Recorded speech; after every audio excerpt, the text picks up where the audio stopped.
Hi guys, today we're going to do another installment of my would I repurchase this eyeshadow palette if I lost it? And this was an idea that I stole from one of my friends here on YouTube, Dolly Mama Beauty. I actually did a collab with her with the last video that I did with this. I can link that up in the corner if you want to check it out, but she is amazing and I think that this idea is just so cool. It's so interesting to look back at the palettes that I've had in my collection for quite some time and just kind of think about whether or not if I lost this palette, would I actually want to have it in my collection still? Because I feel like a lot of the time, especially now that I've gotten more makeup into my collection, some of the things that I used to love, I just don't really love as much anymore. So it's kind of fun to just look back at older palettes and talk about them.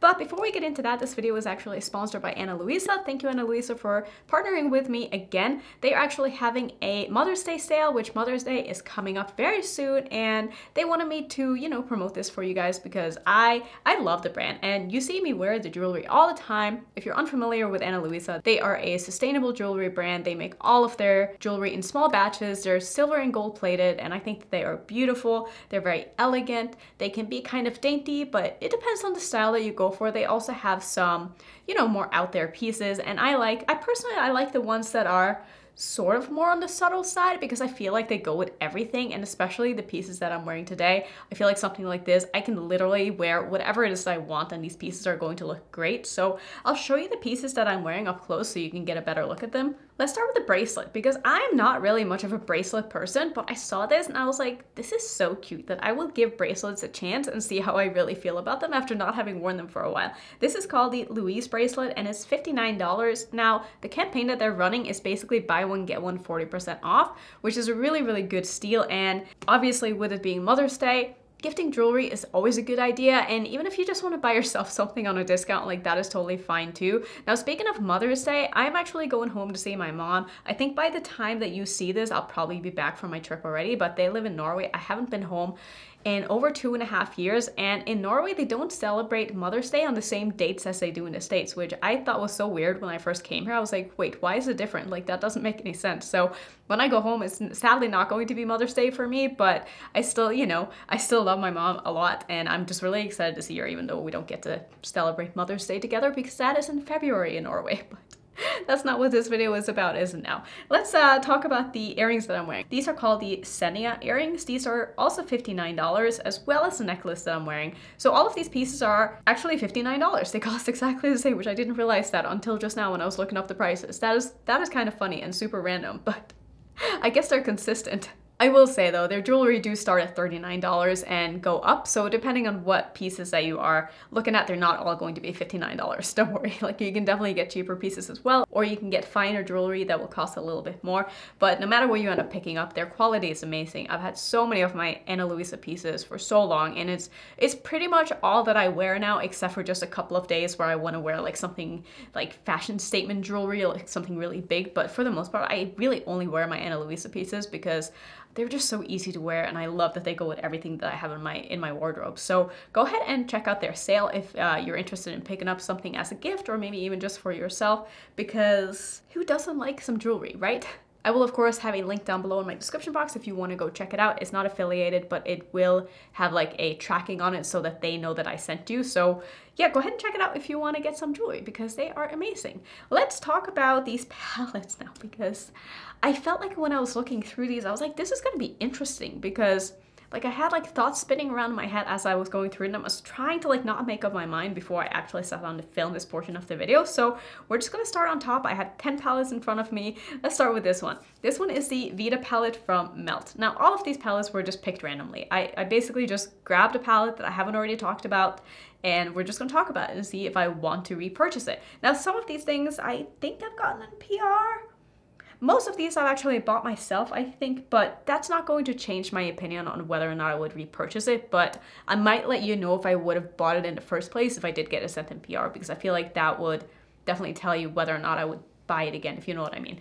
So yeah, let's talk about this one. This is the Vida palette from Melt. This was one of their holiday collections. Was it 2 years ago? The Amor Eternal collection. I do have the other one as well, which is the Muerte palette, and I think I like the Muerte palette a little bit more. Looking at this palette though, I don't I'll be honest, I haven't used it all that much, but now that I look at it, like I want to use this palette again because it's been so long. I think the one thing that kind of pulls this palette down for me is that I don't like the shimmers in this palette at all. I think this green here is absolute trash. It's so dry. It got hard pan right away. I tried to scrape it off and it's just, it's bad. Like it's really bad. And this orange here is more of a satin, and I just don't really like satin shimmers. So I'm only going to use this palette for the mattes, and I think for that reason, see, here's the thing though, because I like the Muerte palette so much and because they do complete the skull on the outside, I think I would probably repurchase this just because I want to have the whole skull. Which is so silly, but I need to make myself use this palette again because I haven't used it, I want to say, in over a year and a half. That's a very long time, so I should definitely pull that out again and use it. Let's talk about this one. This one is interesting. This is the Give Me Glow Vintage Rose palette. I was so excited when this launched and I bought this palette, and I still think that this is a beautiful palette. Now, would I repurchase this? I think the answer is going to have to be no, just because I don't really gravitate towards like these kind of matte tones that much. Like I feel like this very light sort of baby pink shade doesn't really go with these other two sort of darker mattes. It certainly doesn't go with the green at all. Like you can't really mix those two together and get a good look with it. And I don't feel like, in a way, I feel like this is a standalone palette, but I also feel like something is just kind of missing. And I don't know what it is, but I don't find myself as drawn to this now as I was when I first bought it. And even though the quality is amazing, I love Give Me Glow as a brand, I just don't really think that I would miss this palette if I didn't have it. So I'm gonna have to say no to that, but it is a stunning palette. And if you like these kind of colors together, I think that you would love this. And when I saw this in my collection, I was like, I didn't even remember that I had this. This is a Stupid Love palette from House Labs, from Lady Gaga's brand. And I opened it and I was like, you know what? Like that is kind of a pretty palette. Like I'm not mad at it. I'm really not mad at it at all. And I remember when I was doing my review with this, the only sort of gripe that I had with this was that I was annoyed that the shimmers wouldn't really pick up on my brush. And I feel like now that I'm sort of using the glitter primer trick, these don't look as good as they did when I first bought it. I wonder if the quality of this palette is not as, yeah, those don't look good at all. Like I kind of feel like this palette has gone bad because, oh, all of the shimmers feel so dry and gritty. Yeah, I wouldn't repurchase this palette. I mean, looking at this now and swatching it, I definitely would not repurchase this. I mean, those just don't really look good at all. I do remember the mattes being really good though, and I like the color story. I like the combination between the sort of warmish tones and the coolish tones, and I like the tones individually in the mattes and the shimmers. I think it's a nice palette. I'm probably going to declutter this if I'm being completely honest, because I don't feel like the quality of that has really held up at all, because that felt so much better when I first got that palette. Like I remember the shimmers feeling really creamy and really smooth and way more metallic than they do now, because that felt like sandpaper. Like all of those shimmers, that palette needs to go. Let's talk about this one. Here's a palette that I haven't used in a very long time, and this is a Blueprint palette from Melt. I bought this mostly for review and I thought that it was fine. Like I didn't have any problems with it. I just felt like I didn't love the shimmers, which is a thing from Melt. I've never really been into Melt shimmers. I will say their newest palette is definitely better, or the one from the Butterfly collection that they had last year is definitely better than the quality of this, the shimmers in this palette. But like I said, I'm just not really the biggest fan of Melt shimmers. I find them to be kind of lackluster, and it just depends what you're looking for in your shimmers. I mean, they're very nice and pigmented, but they are more of a satin formula, and if you like that, you probably love this. But for me, since this is mostly all shimmers and two mattes, I just have so many better shimmers that are exactly the same colors from indie brands that I love more, that I didn't feel like this palette was worth the, what did I pay for this? $60 or $50 something? Like it was just expensive, and I just didn't feel like the formula warranted the money. And I think it's a nice palette still. It's just not my preference when it comes to formula.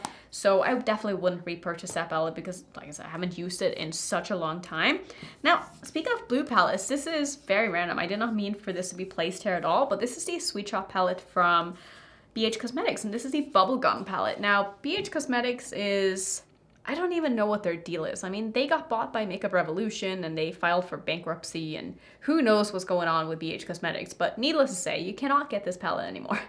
But this palette is amazing. Like, this is a great blue palette. And the shimmers in this palette are so, oh my god, they still feel so good even though I've had this palette for such a long time. Like, these feel so much better and so much smoother. And these mattes are really, really nice and pigmented, super easy to work with. Beautiful, beautiful monochromatic blue palette. Probably my favorite blue palette in my collection, if I'm being honest. Would I repurchase this though? I mean, honestly, I couldn't because BH Cosmetics doesn't exist anymore. But if I lost this palette and I could still buy it, I probably would. Let's talk about another palette from Give Me Glow. I didn't know that I picked two of the... This is what I mean. Like, this was completely random. I literally just picked palettes that I saw that I hadn't talked about before. So this is the Vivid Rose palette. And I think I feel the exact same way about this palette as I do about the other palette that we just talked about. I feel like this is more of a complete color story for me at least. I feel like these tones all go very nicely together, but I'm not that big into monochromatic looks. If I'm gonna do a monochromatic looks, I just want a little bit more... I don't even know what I'm looking for. I just feel like something is lacking a little bit here, and it's probably just me. Honestly, it's probably just me because it is a beautiful palette, but I'm just not really drawn to it. I like purples and I like pinks, but I don't really like just all purple looks or all pink looks, and I think that's why I'm kind of like, meh. I mean, it's fine. I'm happy I bought it. I'm happy I've reviewed it. I think it's a great palette, but wouldn't miss it if I didn't have it. Now the next palette. This palette I would definitely repurchase, and I would miss it if I didn't have it. And this is the Escape Pod palette from Kaleidos. I remember having such a good time when I reviewed this palette. It is so beautiful, and I got so many good looks out of it. I love the shimmers in here. I love the matte selection. I think it's a stunning palette. I know some people had a couple of issues with that blue up here. I didn't personally, but I mean, who knows? Maybe it was the primer they were using, or maybe I was just lucky to not try to build too much on top of each other with that color, because I don't remember trying to like layer it too much. Maybe that's why it worked out for me, but I haven't had any problems at all with this palette. I think it's a beautiful palette. I love the packaging. I think it's so fun and it's so different and it's just so well made. I love Kaleidos' packaging. Like, anything they do is just amazing. And I think that if I lost any of the palettes that I have from Kaleidos, I would probably repurchase them if I could, because I just think that they are amazing. Here is another palette that I'm pretty sure I would repurchase. I did get this palette sent in PR, but I absolutely 100% would have bought it myself if I didn't. And this is the El Barrio palette from Terra Moons. Now, this one came out before Christmas, was it 2 years ago now? I feel like it's been a long time. Has it really been 2 years? See, I'm like, it's crazy to me because I've been on YouTube now for like 4.5 years. Like, how did that even happen? That is such a long time. I can't believe it's been that long. But so, yeah, this palette's been out for quite some time, but it is beautiful. You would almost kind of think that is what I'm wearing on my eyes today because it has this beautiful, beautiful red shimmer. I'm actually wearing the new Menagerie palette on my eyes, if you were wondering. This is the Sugar High palette. I don't know which video is going up first. It could be either one of them, but just know that if the video with this look isn't up yet, it's definitely coming, but this is a beautiful palette. And like I was saying, they both have a red shimmer that is absolutely stunning and probably the best 2 red shimmers that I've ever had in my collection. And this palette in general is just insane. Like, I love the metallics in this. I love the mattes in this. I really, really, really enjoy this palette, and I would definitely repurchase it. I'm pretty sure it was limited edition though. I don't think that you can buy this anymore. I will link all of the palettes that I'm talking about down below, and I will write next to them if you can't get them anymore. I do think that most of these are available though, except for probably the Melt palette. I don't know if anything else is unavailable, but just check the description box if you're wondering about any of these. So this next palette, I would 1,000,000% repurchase, and this is from Ace Beauté, and it is is it their newest palette? I feel like they came out with another palette after this, but this is the Tropical Vibes palette. This palette is, this palette is everything. This palette is so beautiful. Every time I look at this palette, I'm like, I want to use that palette because it is so pretty. I love that there are so many mattes in this, and I love how deep some of these mattes are, and I love the variation in tones. And I really like that even though there's only 3 shimmers, I feel like they're very well picked. And I feel like you can do a lot with this palette, and I just think it is beautiful. I do have a code with Ace Beauty. I don't know if I've ever mentioned it in a video, but I think it's just Annette. It'll be on the screen, whatever it is, but I do have a code with them now if you do want to shop from them. They have amazing products, and I've been really impressed by their reformulation, and also their newest lip products are beautiful. The last palette that I want to talk about, I was like, do I really want to talk about this palette? I feel like I'm beating a dead horse by talking about this, but I guess it's been a little while since I've talked about this last, but this is the Worldie palette from Plouise. If you've been around for a while, you know that I was obsessed with this palette for quite some time, but I also hate this palette at the same time because it is so big. It's so big, it's so heavy, it's so bulky, but oh my god, is it good and is it beautiful. I mean, look at these colors. And again, I love that this is mostly matte shades. I don't really need to, there's nothing I feel like I'm missing in the mattes in this. It's just beautiful, and I love that I can use this together with my more special shimmers. I even did a 10 look video with this palette, including some special shimmers in my collection. If you want to see that, I can link that up in the corner too. All of those were like fall looks, and I loved most of the looks that I did in this video. I haven't watched it in quite some time, and it's probably been a year and a half at least since I posted that, but this palette is so beautiful. Like I would repurchase this, and it wouldn't even be a question because I think the quality from Plouise, especially Plouise's mattes, incredible, like just so good. So those were all of the palettes for this round. Of course, I have a very large collection, and I can probably keep going with this for quite some time. Even though I'm doing 10 at a time, I feel like I won't run out for a while. So I'm definitely going to keep doing more of these. I'm glad you guys are enjoying them because they're super easy to film, and they're super interesting for me to talk about as well. Don't forget to check out Luisa and their sale because they have some amazing jewelry, and I'm sure that you would love it if you picked some up. If you want to see some more of these, I can make a playlist because I probably have enough by now, and I'll put that right there. And if you're new, don't forget to subscribe, and I'll see you in my next video. Bye.